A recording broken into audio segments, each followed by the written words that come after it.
Hi you guys, it's me, Miss Ramirez, and today I'm going to read to you a couple chapters in The BFG by Roald Dahl. This is one of my favorites, and like Mrs. Mel told you, Roald Dahl is a fantastic author. Usually he makes the little kids the heroes in all of his stories, and I love that. I love thinking that I can do anything and be anything I want to, that I can go on adventures, and I can meet giants, and I can scare witches. He's a great author, so I'm really excited that you guys get to read this along with us. Remember, this is just for fun, so if you like listening to a teacher read to you, this is great. If you want to use this to read to self-time, go for it. This is for you, just so that we can read together, just like we used to.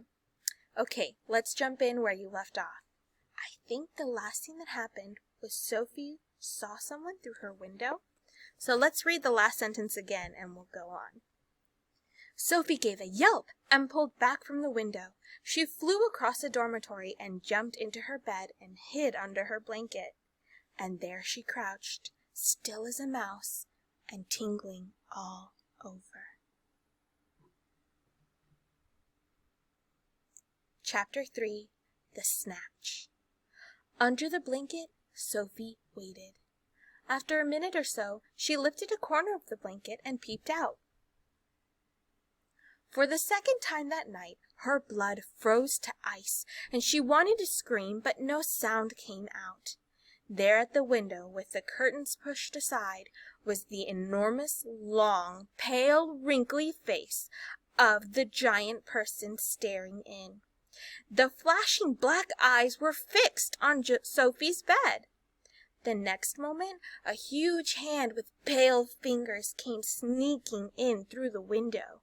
This was followed by an arm as thick as a tree trunk, and the arm, the hand, the fingers were reaching out across the room towards Sophie's bed. A little bit like this. This time, Sophie really did scream. But only for a second, because very quickly the huge hand clamped down over her blanket, and the scream was smothered by the bedclothes. Bedclothes is another way of saying like the blanket or the covers. That's just how they say it in England. Sophie, crouching underneath the blanket, felt strong fingers grasping a hold of her, and she was lifted up from her bed, blanket and all, and whisked out the window. If you can think of anything more terrifying than that happening to you in the middle of the night, then let's hear about it. The awful thing was that Sophie knew exactly what was going on, although she couldn't see it happening. She knew that a monster, or giant, with an enormous long, pale, wrinkly face and dangerous eyes, had plucked her from her bed in the middle of the witching hour, and now was carrying her out through the window smothered in a blanket. What actually happened next was this. The giant had got Sophie outside. He arranged the blanket so that he could grasp all four corners of it at once in his huge hands. With Sophie imprisoned inside, in the other hand, he seized the suitcase and the long trumpet thing off. He ran. Sophie, by squirming around inside the blanket, managed to push the top of her head out through a little gap just below the giant's hand. She stared around her. She saw the village houses rushing by on both sides. Shoom, shoom. The giant was sprinting down High Street. He was running so fast his black cloak was streaming out behind him like the wings of a bird. Each stride he took was long as a tennis court. Out of the village he ran, and soon they were racing across the moonlit fields. The hedges dividing the fields were no problem to the giant. He simply strode over them. A wide river appeared in his path. He crossed it in one flying stride.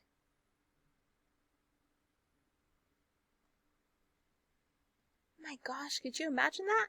He's just like pss, pss, pss, pss, super fast because his legs are so long.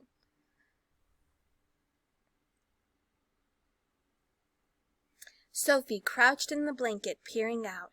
She was being bumped against the giant's leg like a sack of potatoes. Over the fields and hedges and rivers they went, and after a while a frightening thought came into Sophie's head. "The giant is running fast," she told herself, "because he is hungry and he wants to get home as quickly as possible, and then he'll have me for breakfast."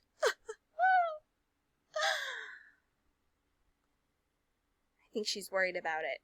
She doesn't want to get eaten, I bet. Chapter 4. The Cave. The giant ran on and on, but now a curious change took place in his way of running. He seemed suddenly to go into a higher gear. Faster and faster he went, and soon he was traveling at such a speed that the landscape became blurred. The wind stung Sophie's cheeks. It made her eyes water. It whipped her head back and whistled in her ears. She could no longer feel the giant's feet touching the ground. She had a weird sensation that they were flying. It was impossible to tell whether they were over land or sea. This giant had some sort of magic in his legs. The wind rushing against Sophie's face became so strong that she had to duck down again into the blanket to prevent her head from being blown away. Was it really possible that they were crossing oceans? It certainly felt that way to Sophie. She crouched in the blanket and listened to the howling of the wind.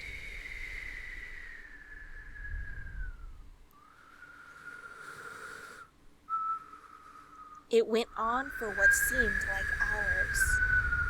Then, all at once, the wind stopped its howling. The pace began to slow down. Sophie could feel the giant's feet pounding once again over the earth. She poked her head up out of the blanket to have a look. They were in a country of thick forests and rushing rivers. The giant had definitely slowed down and now was running more normally, although normal was a silly word to use to describe a galloping giant. He leaped over a dozen rivers. He went rattling through great forests, and then down into a valley and up over a range of hills as bare as concrete. And soon he was galloping over a desolate wasteland that was not quite of this earth. The ground was flat and pale yellow. Great lumps of blue rock were scattered around, and dead trees stood everywhere like skeletons. The moon had long since disappeared, and now the dawn was breaking. So that's a fancy way of saying, it's morning now. Sophie still peered out from the blanket, saw suddenly ahead of her a great craggy mountain.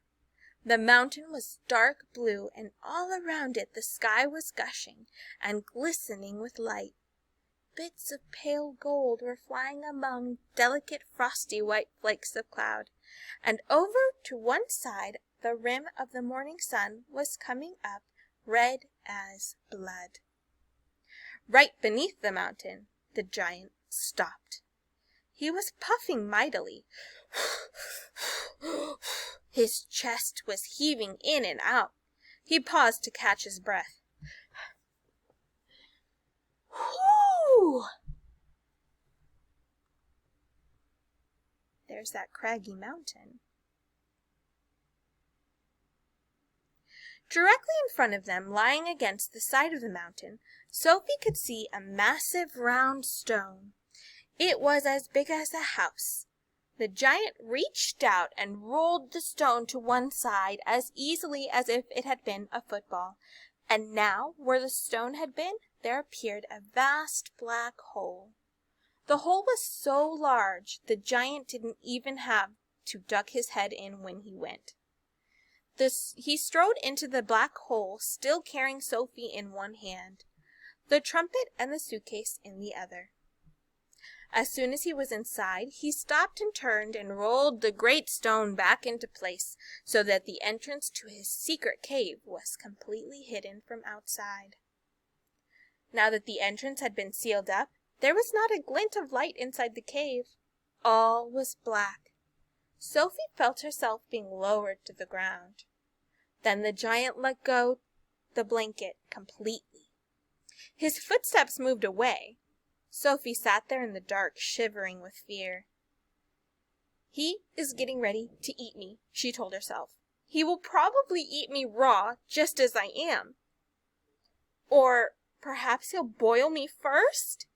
Or he'll have me fried. He will drop me like a rasher of bacon into some gigantic frying pan, sizzling with fat." A blaze of light suddenly lit up the whole place. Sophie blinked and stared. She saw an enormous cavern with a high, rocky roof. The walls on either side were lined with shelves, and on the shelves there stood row upon row of glass jars. There were glass jars everywhere. They were piled up in the corners. They filled every nook and cranny of the cave. In the middle of the floor there was a table 12 feet high and a chair to match. Rows and rows and rows and rows and rows of jars. And look, little Sophie.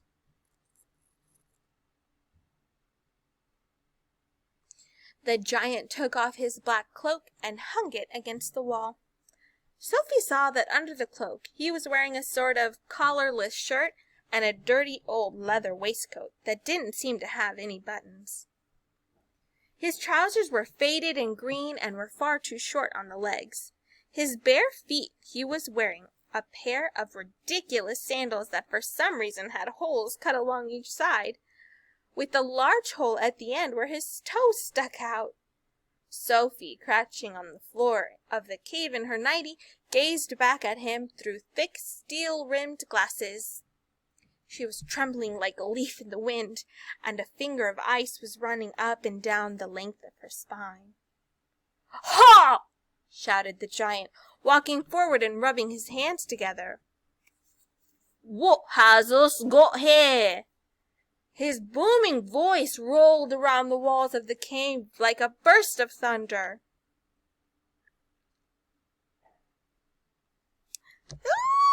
What do you guys think? Well, here is what he looks like to Sophie. See how tiny she is in comparison to him? So, this is a waistcoat. It's a vest. And there's that collarless shirt he's wearing. There's his pants that are too short for his legs. And there's his shoes that have his toes sticking out. Do you notice something else about him?